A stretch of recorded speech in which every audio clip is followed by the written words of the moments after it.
So the CEO of Apple is saying, don't pick up your phone as much? We made the phone not so that you use it all the time. We made the phone to make your life better. For me, my simple rule is if I'm looking at the device more than I'm looking into someone's eyes, I'm doing the wrong thing. That is Tim Cook, the CEO of the world's first trillion-dollar company. We all know why Apple is important. Apple has single-handedly changed the way we connect. I mean, think about it. They brought us the Mac, the iPhone, and the iPad.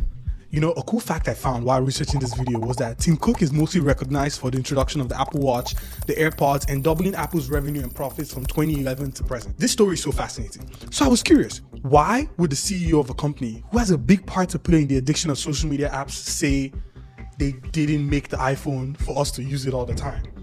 This is like insane, because without the phone in this product, there would be no applications. And if you think about it, there would be no internet. I found this quote by Jose Ortega Gasset, and he said, "Tell me to what you pay attention, and I will tell you exactly who you are." In today's episode, I want us to talk about attention and how it has really become the new global currency. You know, we have apps like TikTok, Instagram, YouTube, like this platform you're watching right now. And just like every currency, attention holds fundamental value because it can be earned and it can be invested. I promise, this is not even a sensational topic because there have been a lot of articles and research by experts who have really talked about the idea of attention being the new global currency. So in my research, I was like, let me think about it. How many times have I found myself mindlessly scrolling through my social media feed only to realize that hours have passed? Because these companies have made these algorithms to keep us engaged and to keep us hooked. And while we may blame the corporations for this, we also need to acknowledge our role in the attention game. So I wanted to find out, what part do we as a society have to play in this problem? 2, who is responsible? And finally, how can we use this to our advantage? Because we can't just blame the corporations alone, and at the end of the day, no one is really a corporation because corporations are run by people. So let me ask you, are you curious? Let me explain. My name is Donald, and I've become obsessively fascinated with the creator economy, our future, and the entire internet as a whole. Okay, so what part do we have to play in this? If you think about it, companies have become experts at capturing our focus through various means, from flashy advertisements to addictive social media platforms. We willingly consume content that steals our attention. We click on sensational headlines, binge watch addictive TV shows, and we fall into the rabbit hole of endless cat videos. This right here is an attention loop. And if you think about it, you can choose where you want to belong. I created this tool so that we can use it to visually understand what is going on here, because it's not that difficult. And as you can see, I believe we do have a major part to play, because without the corporations, there's no platform for creators. And without the creators, there's no consumers to watch. And without the consumers, there's no attention to give for ads that put money back into the pockets of corporations. I'm probably oversimplifying this process, but the goal here is for you to understand clearly where you fit into the system.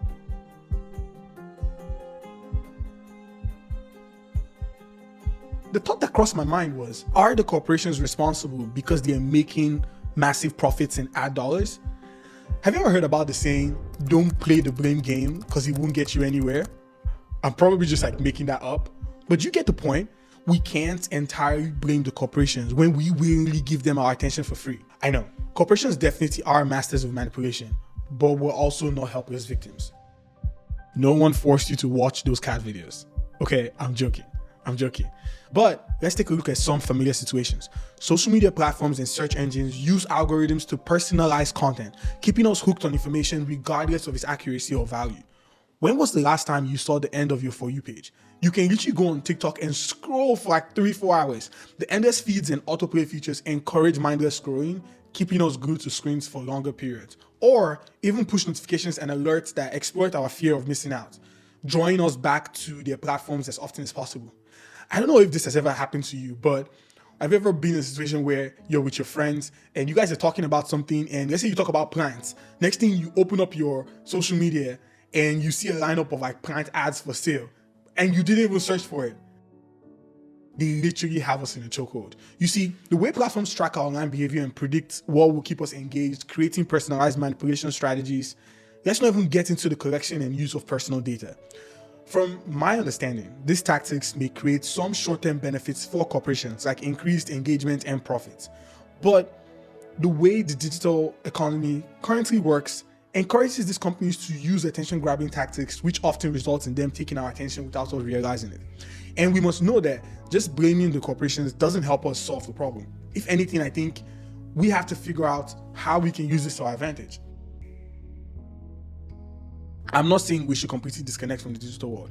After all, technology has brought us so many incredible advancements and opportunities, but we need to be aware of the trade-off that's happening here. Our attention is a finite resource and we have to learn how to protect it. So what can you do today to reclaim your attention? First, I would tell you to be mindful of how you spend your time online. I would set limits on social media usage, turn off push notifications, and create designated tech zones in your lives. These are some of the steps that I have adopted and I think you can use them too. So doing this, you take the first step towards regaining control over your attention. I also recommend that you consume content that will not only require you to give them your attention, because at the end of the day, you have to give your attention because you're watching, but will also give you something that you deem valuable in return. Because at the end of the day, that's exactly how currency works, the exchange. Additionally, you can support companies that respect our attention and also seek out creators and brands that promote intentional and meaningful content instead of mindless distractions. Because by doing this, I think we can shift the focus of the corporations towards creating value rather than promoting content that steals our attention. Because I really don't want us to be passive victims in this ongoing battle royale of attention. Let's take back control and be very intentional about where we're directing our focus, because this is how we help ourselves in the long term. My conclusion on this topic is that it's okay to pay with your attention. But I want you to think about how much you have to pay. What are you getting in return? Because we have the power to decide what deserves our attention. I want you to own it and I want you to know it. If you want to further this conversation, feel free to extend it in the comments. I read every single comment. And thank you for staying to the end of this video. This is the second episode of my YouTube show, Are You Curious About Our Future? I'm super excited and passionate about the creator economy. I am the founder and head creative director of A Random Creative, and I'm on a mission to build an educational community that helps improve the way creators create, find talent, and execute. And if you liked episode 2 of this video, I'm sure you will like episode 1. It's a video on how YouTube changed my life with less than 500 subscribers. Right here, I think you're gonna like it. Thank you for watching, and I'll see you in the next episode. Peace.